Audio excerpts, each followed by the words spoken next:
Siachen glacier का नाम तो आपने सुना ही होगा, लेकिन क्या आप जानते हैं कि इस जगह ने हमारी इंडियन आर्मी के सेना की जिंदगी को जहन्नुम बनाकर रखा है। दरअसल यहाँ पर -17 डिग्री सेल्सियस का टेम्परेचर होता है। इसके अलावा यहाँ अगर कोई सैनिक अपने कैंप को ज्यादा गर्म कर देता है तो ऑक्सीजन की कमी से उसका कैंप भी भस्म हो सकता है। सेना के जवान अपने कंधों पर 30 से 35 किलो का वजन लेकर ग्लेशियर पर 25 से 30 दिन लगातार चलते हैं और इस कड़ी मेहनत के बाद भी इन्हें जमा हुआ अंडा, प्याज और अदरक खाने को ही मिलता है। और ये अंडे को काट कर नहीं बल्कि सीधे हथौड़े से ही तोड़ते हैं। इस वीडियो में सियाचिन ग्लेशियर पर आर्मी कैसे रहती है इसके बारे में बताएंगे। चलिए वीडियो को शुरू करते हैं।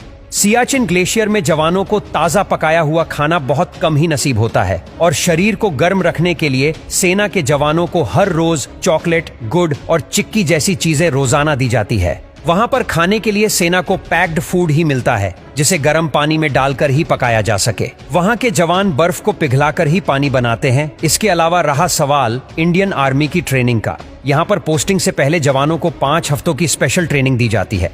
उन्हें कश्मीर में पहले कुछ दिन तो सिर्फ यही सिखाया जाता है कि माउंटेन कोलंबस की जिंदगी कैसे होती है। अब जब वह यहाँ से ट्रेन हो जाते हैं तब उन्हें सियाचिन के बेस कैंप पर लेकर जाया जाता है, जहाँ उन्हें 21 दिन तक बकायदा रेस्क्यू से लेकर डिफेंस तक सभी चीजें सिखाई जाती हैं। वहाँ उन्हें दिन के 1.5 से 2 घंटे फिजिकल ट्रेनिंग में डेली करने पड़ते हैं और साथ ही में सियाचिन बैटल स्कूल में उन्हें बर्फीले तूफान का सामना कैसे करना है, तूफान में उन्हें ऊपर कैसे चढ़ना है, यह सब जान बचाने के तरीके सिखाए जाते हैं। वहाँ पर पोस्टिंग इतनी खतरनाक है कि जवानों को 3 महीने से ऊपर की पोस्टिंग वहाँ नहीं दी जाती। वहाँ पर मैक्सिमम टेम्परेचर ही -30 डिग्री होता है, जबकि 0 डिग्री पर बर्फ जमना शुरू हो जाती है। यहाँ पर इतनी ठंड है कि जवानों को न नहाने की हिदायत ही दी जाती है और शेव न करने को कहा जाता है। अगर शेविंग के समय कोई इंजरी हो गई तो घाव भरने में जरूरत से ज्यादा समय लग जाएगा। इसके अलावा उन सैनिकों पर हर समय जान का खतरा मंडरा रहा होता है, क्योंकि न जाने कब जमीन धंस जाए। यहाँ पर कुछ भी पता नहीं होता।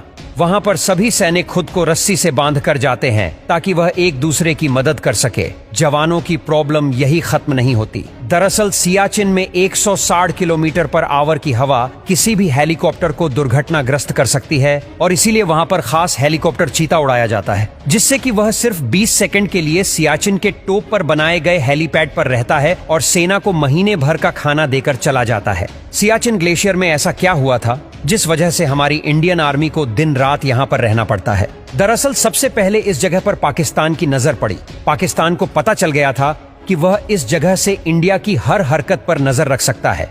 अब आजादी के बाद दोनों देशों ने अमल का एक एग्रीमेंट साइन किया और इसीलिए पाकिस्तान अब डायरेक्ट सियाचिन पर नहीं जा सकता था। 1970 तक तो उसने इस पर चढ़ने का ही अभियान चलाया। 1981 में इंडियन आर्मी के कर्नल नरेंद्र बुल कुमार को इस बात का पता चल गया। इंडियन आर्मी ने कर्नल को कहा कि वह उन इलाकों पर कब्जा कर ले। अब इंडियन आर्मी कब्जा करने वाली है इस बात का पाकिस्तान को पता चल गया और इसीलिए पाकिस्तान ने ग्लेशियर पर चढ़ाई करने वाले इंस्ट्रूमेंट्स को बनाने का ऑर्डर लंदन की एक कंपनी को दे दिया। उस कंपनी का भारत के साथ अच्छा रिलेशन था, इसलिए लंदन की उस कंपनी ने बताया कि पाकिस्तान सियाचिन पर कब्जा करने जा रहा है और इस तरह भारत ने फटाफट सियाचिन के टॉप पर जाकर पाकिस्तान से 1 हफ्ते पहले ही अपना झंडा लहरा दिया। और पाकिस्तान की इस जिद की वजह से 1984 से 1999 तक वहां पर काफी खून खराबा भी हुआ।